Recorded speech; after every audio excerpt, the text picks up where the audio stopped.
जज साहब, जनता का आरोप है कि इस भिखारी ने जनता का पैसा लूटा है। कैसे? भीख मांग के। For your kind information mister बामला, इसे लूटना नहीं कला कहते हैं। तेरे कहने का मतलब कि तू कलाकार है? यस, जैसे केस लड़ना कला है, खाना बनाना कला है, एक्टिंग करना कला है, वैसे ही भीख मांगना भी एक कला है। This is an art. तुम्हें इंग्लिश भी आती है? Yes milord, BA English honours final year. लोगों से पैसे लूटने वाला जीता जागता सबूत आपके सामने खड़ा है जज साहब, और ये भिखारी होते हुए बीए ऑनर्स इंग्लिश में कर रहा है। ऑब्जेक्शन माय लॉर्ड, जुर्म साबित होने से पहले ही ये मुझे लुटेरा कह रहे हैं। I can sue him. क्या कह रहा है तू?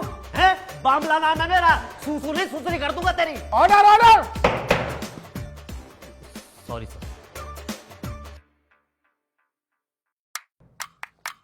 दिन का कितना कमा लेते हो? एक शिफ्ट का या 2 शिफ्ट का? कितने घंटे की शिफ्ट करते हो? 6 घंटे की मिलॉर्ड, 8 से 2 और 3 से 9। 2 से 3 के बीच क्या करते हो? लंच टाइम होता है जज साहब। जज साहब, आपकी और मेरी तरह सूखी रोटी नहीं खाता, मुर्गे पाड़ता है मुर्गे। Order order. एक शिफ्ट में कितना कमा लेते हो? 3600 रुपए। मतलब दिन में 7200? Yes milord. इतना कैसे कमा लेते हो? इट्स अ सिंपल मैथमेटिक जज साहब। 6 घंटे में 180 बार रेड लाइट होती है और हर रेड लाइट में हम 20 रुपए कमा लेते हैं, यानी कि 180 इंटू 20 इक्वल टू 3600 रुपीज। और अगर हमने 2 शिफ्ट लगाई तो 3600 इंटू 2 7200 रुपीज। मतलब एक महीने में 2,16,000 रुपए। बड़ी कंपनी में काम करने वाला बड़े ओहदों पे बैठा हुआ बंदा भी इतना पैकेज नहीं ले रहा जितना ये रोड पे भीख मांग के कमा रहा है। जज साहब, आप ही फैसला कीजिए, फैसले की घड़ी आ चुकी है, फैसला सुनाइए ना जज साहब, फैसला सुनाइए।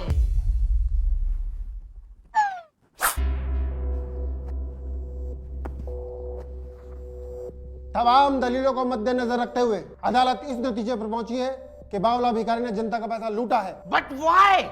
क्यों जज साहब? क्योंकि करुणा भाव से दिए गए पैसे का इस्तेमाल तुमने अपनी भोग विलासिता के लिए किया है, जो एक जुर्म है। इसलिए यह अदालत तुम्हें 1 साल की सजा और 50,000 रुपए जुर्माने से दंडित करती है। सही कहा जज साहब आपने।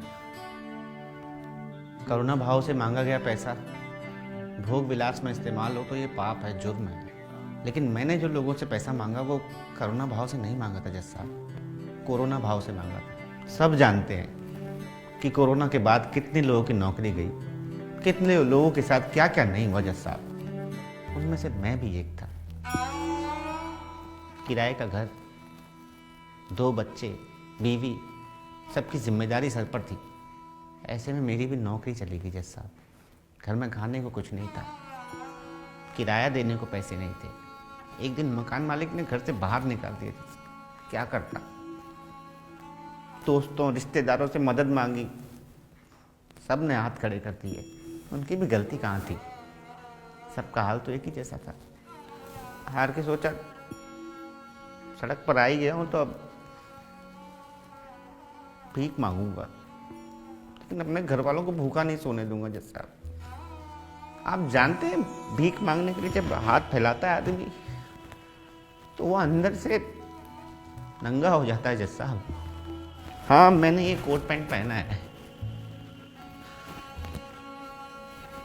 लेकिन ये भीख का है जज साहब। मुझे दिया था किसी ने ये कोट पैंट। और आप तो जानते हैं ना, फटे कपड़े पहने आदमी को तो कोई पूछता तक नहीं है। हाँ, मैं भिखारी हूं, लेकिन मुझे इस बात का गर्व है जज साहब। ये काम करके मैं अपने बच्चों का जीवन चला रहा हूं, उनकी पढ़ाई देख रहा हूं। और अगर ये काम नहीं है ना, तो आप कानून के रक्षक हैं।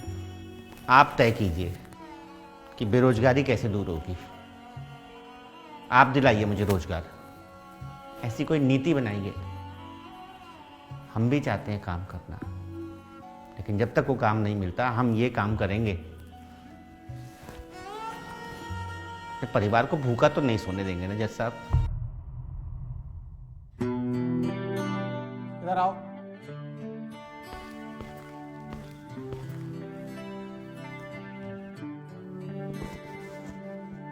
अरे सर, 1 मिनट।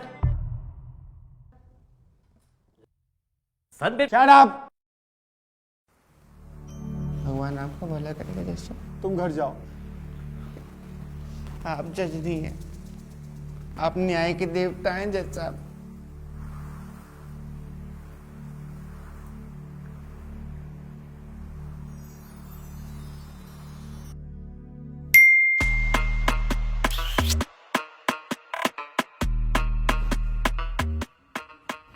अरे पैसे क्यों देती है उसे? शराब, तुम्हें शर्म नहीं आती?